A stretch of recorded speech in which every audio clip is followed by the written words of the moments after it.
Hi, I'm Scott Wall, Public Information Officer for the Borough of Avalon. Seated to my right is Jim Collins, the chairman of our Green Team, and we have three special guests, all supporting sponsors of the Avalon Green Fair and a big water conservation experiment on Dune Drive. We have Ron Brown from John Deere, Bill Wise from Hunter, and John Gum from Toro. Jim, let's start with you. First of all, this water conservation experiment on Dune Drive. Why did the borough initiate this experiment? The state of New Jersey put out a model ordinance for water conservation, has asked all the various towns and boroughs to update their ordinances given the new technologies. So we decided to test three different watering systems, the old style water heads, under the ground drip, and modern technology heads against two control systems, one being a rain sensor and a clock, and the other being a smart controller.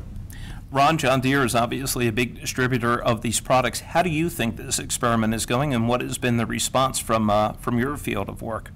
Well, the test's been ongoing, and we expect all of our results by the Green Fair. Right now, it's doing very well, and we're seeing a lot of results as it is. Bill, as we talk about this water conservation experiment, everybody is hearing about smart systems in terms of irrigation. What exactly do they do?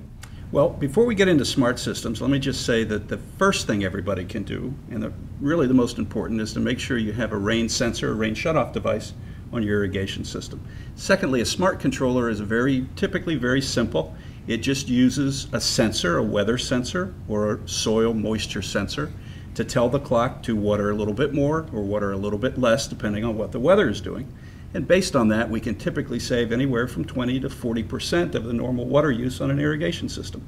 And John, as we begin to talk about the different types of systems and so forth, people are now savvy that there are different types of heads that are on their irrigation systems. Do the different types of heads matter? Yes, they do. They matter because the amount of water that they put out into a designated area, and we're looking to match the amount of water to what the soil infiltration rate is. And another option, too, is the drip system, correct? Yes, drip's been out for a number of years, but our experiment and our test here in Avalon is showing how it is operating and buried underneath the soil, roughly about 6 inches, and seeing what the soil conditions are from that. The Borough of Avalon wants to thank everybody for their participation in this important experiment. You can get the results at the Avalon Green Fair Saturday, October 8th at 10 a.m. at Avalon Community Hall.